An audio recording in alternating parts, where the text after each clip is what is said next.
time in Beijing. Finding it fascinating so far.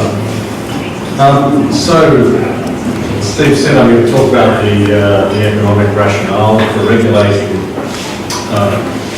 these sectors, both ride-hailing, dockless, bike share, and the other developing sectors that are related to that, and to do so within the context of sort of regulatory policy principles.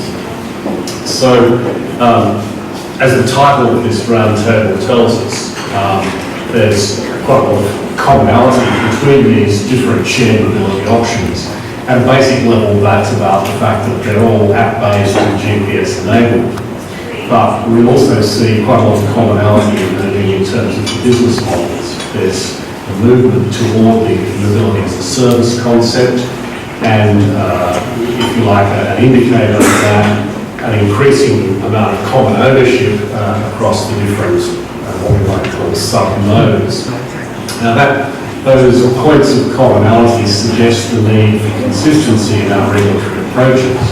But as my paper points out, this has really been largely absent to date. We see a pretty obvious contrast between some slow and uncertain responses by governments around the world to the taxi and ride-hailing industry versus what seems to be emerging as a quite proactive response in the area of dockless bikes, scooters and so on. And that, I think, reflects to a large extent some very different starting points in terms of the industries that, as they previously were, and the regulatory structures that address them. I think that's important in understanding government responses and in seeking to try to improve regulatory policy and regulatory practice in these sorts of areas. So, the fundamental point, I think, is that ride-hailing would cause major disruption to existing taxi markets.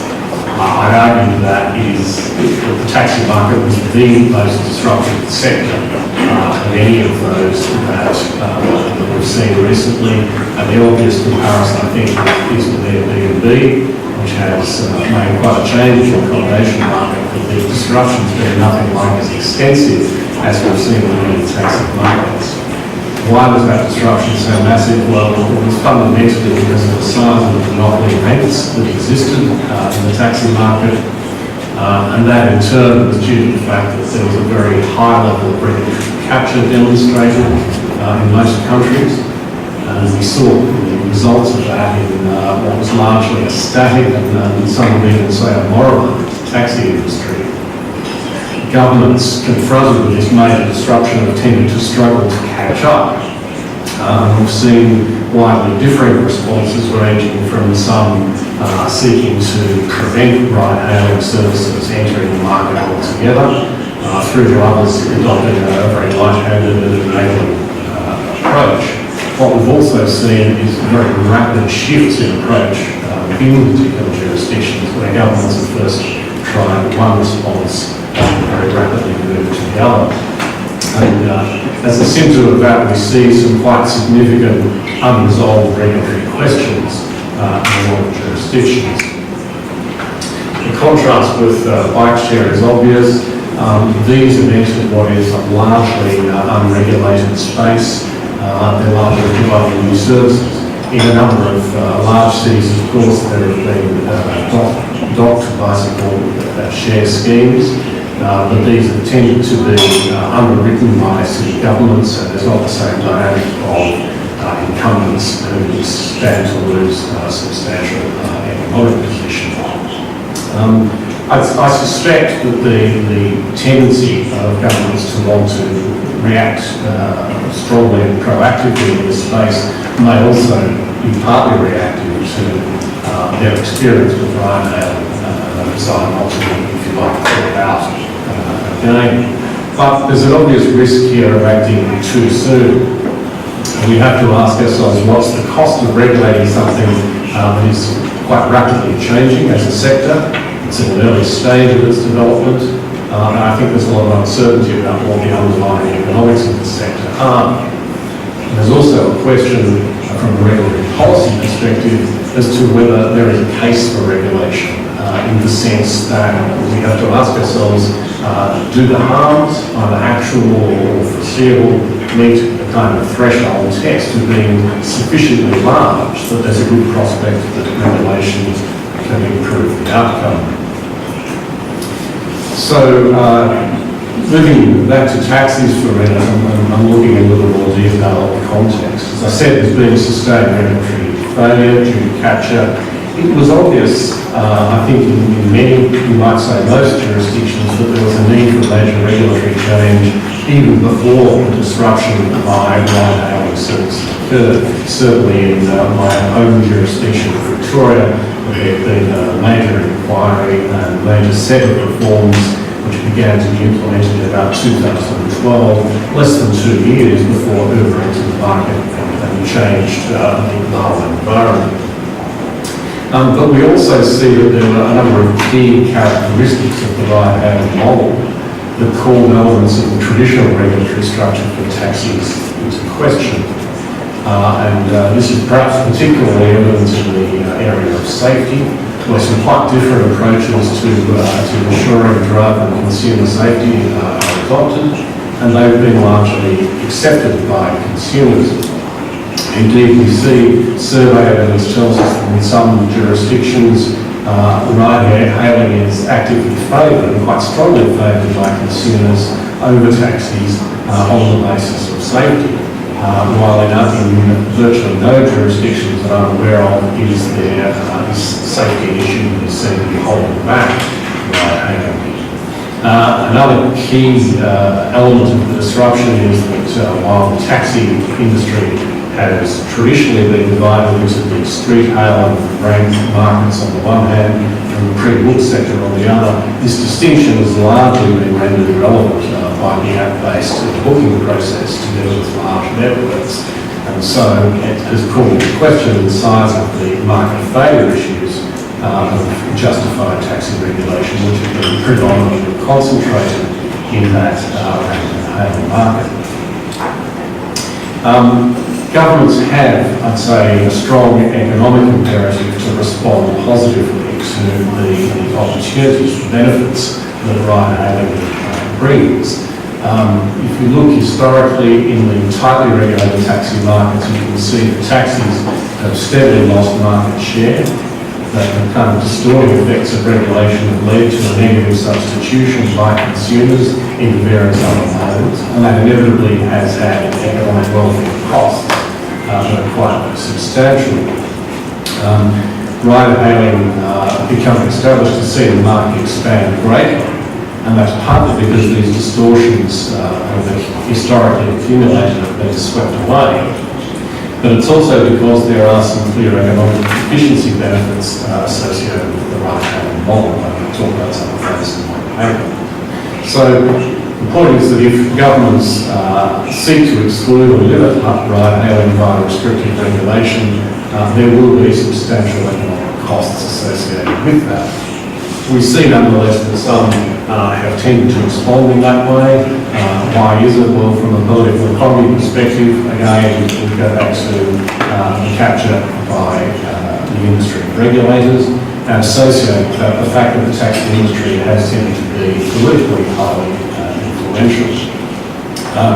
Weighing against that, changing the political economy is the fact that we're seeing very strongly positive customer responses to the entry of ride-hailing. The fact that these companies have sought forgiveness rather than commission, essentially, as the basis for their business model, has meant that they've moved into markets quickly. Large numbers of consumers have reaped those benefits, have had that experience of a new, different service quite quickly, and they've discerned a lot of important benefits in terms of speed, reliability, vehicle and driver quality, and arguably safety as well.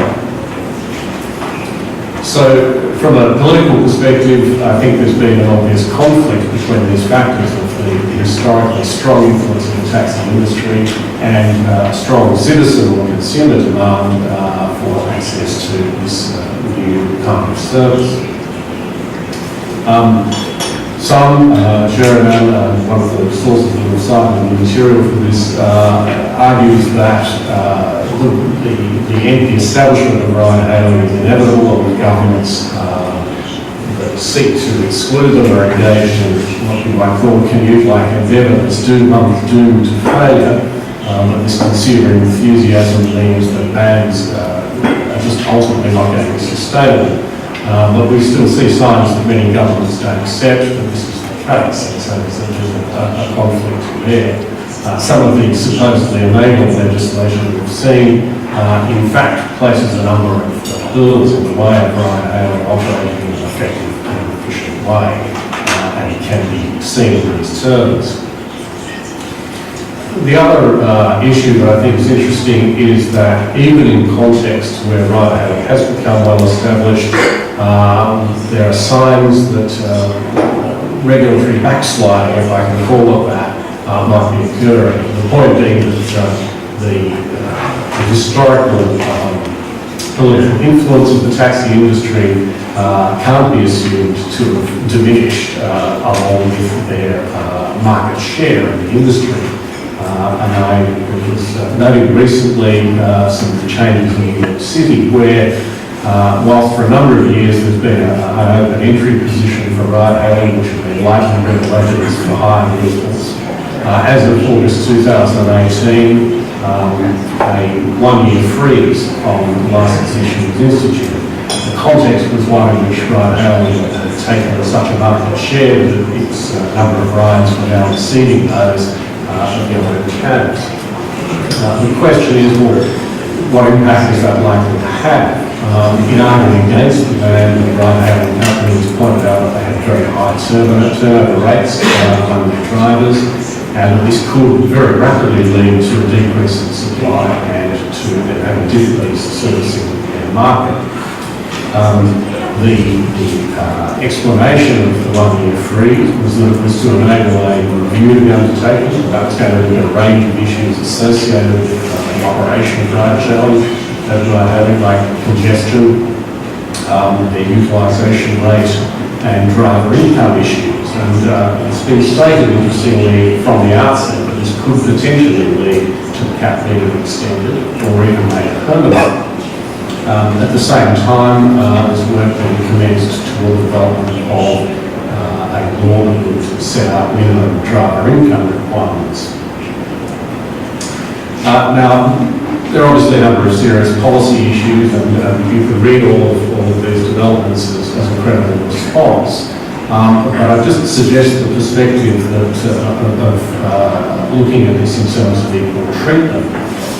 Minimum incomes for drivers would seem like an appropriate thing in countries that have, broadly speaking, minimum wage laws and so forth. But if we look at the other part of the industry, as far as I'm aware, and Bruce Kelly might be able to correct me, but as far as I'm aware, there's no minimum income requirement for taxi drivers. So it would raise the obvious question as to why haven't we operated a ride-hailing space there in that area and not become half of the industry. Similarly, with congestion, there's a focus on the impact of ride-hailing in a context in which there don't seem to be strong policies being mooted to address congestion at the level of the entire vehicle fleet. As a point of context, I found that there had been an offer from the ride-hailing businesses to contribute to a $100 million welfare fund to address the hardships that taxi deli owners have faced, which have been rejected. But I thought what was interesting about that is that it suggests what the perceived dynamic underlying these regulatory changes actually was. That was their attempt to address it. So this all looks, I must say, a little familiar to me in terms of the previous episodes where change has occurred, but where regulatory capture has been reasserted. I thought it would be useful to just quickly point to the example of Ireland. This was an industry where the taxi industry was deregulated very rapidly and without any compensation to incumbents back in 2000. That occurred, in fact, after some more modest reform proposals were very strongly rejected by the industry. There was a very, very large increase in taxi numbers as a result of that, and numbers continue to increase for the better part of a decade. So too did lobbying from the industry, in particular with the former incumbents. And as the GFC hit and Ireland's economy moved very strongly into recession, a one-year freeze on taxi numbers in Dublin was implemented. That's nearly 10 years later. That freeze, initially slated to be for 1 year, is still in place. Further regulatory interventions followed. Notably in 2013, sales and taxi licences were banned. One result of that, most taxi drivers in Ireland are now aged in their 60s and 70s, but when they retire, they need to hand their licence back to the regulator, except in a limited number of cases. It was recently regulated that you could will family members. Beyond that, you had to hand them back, and the net result of that is that the size of the fleet has actually fallen by around 25% since 2009. It's continuing to decline, and of course, given that age demographic that is pointed to, it might start to decline very quickly in the near future.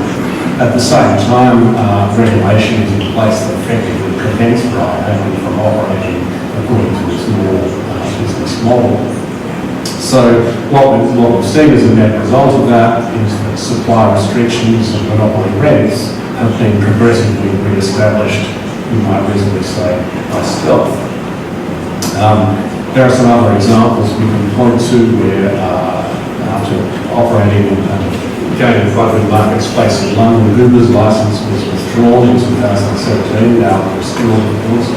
We have two cases in the European Court of Justice brought by Spain and France, which are seeking to restrict its operations, and they're seeking to restrict them not on the basis of regulatory policy principles, but on the basis of a technical legal argument as to whether this is in fact a transport service or whether it's an information technology service according to European law. We're seeing also an increasing focus on ride-hailing as a contributor to congestion, and in seeing those arguments develop, as someone who's been engaged in taxi regulation for a long time, they look very familiar to me because those similar arguments were often advanced as reasons that we should not restrict the supply of taxis. So we have many governments recognising the need to bring ride-hailing into the regulatory system, but others still not doing so. One particular issue seems to be governments trying to grapple with how they can mitigate the losses the incumbents in the taxi industry have incurred. I think there are some pretty poor choices there in terms of how those losses ought to be addressed. So that's complicated the regulatory question. As I've said, we see the evolution of some of the reformed regulatory regimes over time shows us that there is still an issue belonging to the power of the taxi industry, and that we need to exercise a degree of scepticism in looking at some of those proposals and motivations underlying them. Now, to move briefly to bike sharing and other sort of related modes. This is obviously an industry that's experiencing very rapid growth, but it's one that's changing quite rapidly as well. It's become very prominent, and we see governments very rapidly moving to regulate in a way that really contrasts with ride-hailing, and perhaps as a reaction. The mere fact that this industry is changing so quickly suggests that there are some very significant risks in moving quickly to regulate it. Regulators need to ask, is the current model durable, or is it actually becoming quite rapidly something else? We've seen purchases of major providers by the ride-hailing companies, the rapid growth of different modes such as the mini scooters, and a range of other possibilities that are on the horizon. And that actual and potential change obviously has implications for regulation. If we take the three main rationales that have been advanced for regulating bike share and look at what this might mean in terms of externalities of the urban problems that are given rise by lots of shared bicycles being out there. This, I'd say, is likely a much smaller issue when we're dealing with vehicles that have much higher unit cost, and where there's likely to be less of a proliferation of them as a result. We're also seeing a number of the business models that are removed from the streets overnight and able to be relocated. The consumer protection issue has been discussed. It was basically about deposits being taken from consumers and not being returned. But again, the business model seems to be changing in such a way that it's moving away from that, so that consumer protection issue may no longer be relevant. Conversely, we might have emerging rather larger issues about safety, because things like scooters have an uncertain place in the infrastructure, and the potential for known conflict is quite significant. They might also be more difficult to ride, people might be more unfamiliar with them, and so there are greater safety issues there. And they appear to be moving more rapidly, again, necessarily to safety issues. So the landscape in terms of what regulation might be trying to address potentially is changing a lot as the specific nature of the service being delivered is changing. And it could be that the size of these issues may fall below, or may remain below, a threshold that really justifies a regulatory response. So what are the implications of moving too fast and getting it wrong? Well, one obvious one is that choking an industry that might be fairly marginal in its economics anyway. We've seen a number of recent bankruptcies, we've seen buyouts.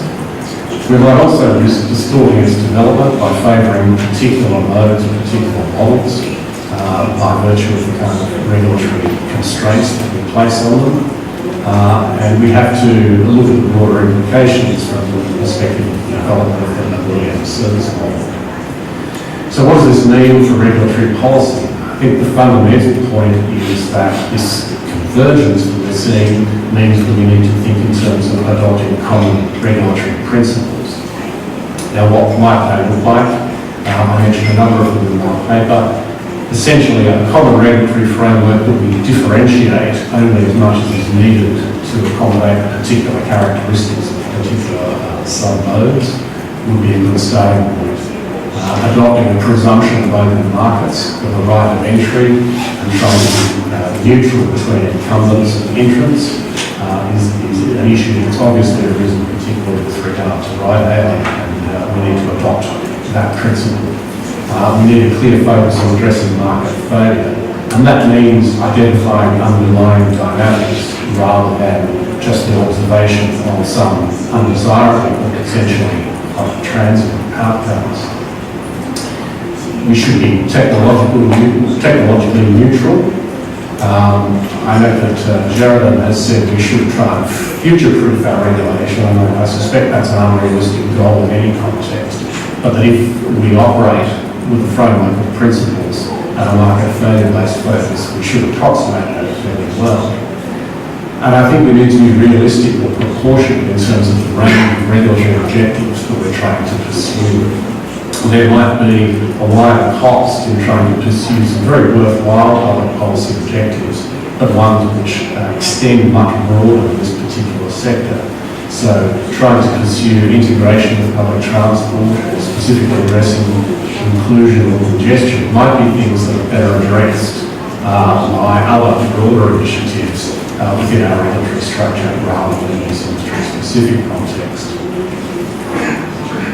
Finally, very importantly, there's a need for sound institutional arrangements. I've talked about regulatory capture a lot, particularly in the taxi context. The fact that we have a number of businesses operating in this space having access to very large reservoirs of capital means that this danger of regulatory capture evolving over time is obviously all the more significant. The context of a very sector-specific regulatory structure is also a risk factor for capture. I suggest that may mean we need to think in terms of a role for competition authorities in developing and perhaps monitoring the regulatory regimes that we have in place. Fundamentally, of course, we need to think in terms of good regulatory governance and broader oversight. And finally, this is obviously a rapidly developing space, and that means it's very important that we should close the policy loop, complete the policy cycle. We need to have provisions in place to make sure that we are reviewing our regulatory structures in a timely way, ideally through prior scheduling, requiring those reviews to follow good processes, that they be public or consulted and accountable, and that through an iterative process then we might get to a good regulatory outcome. Thank you.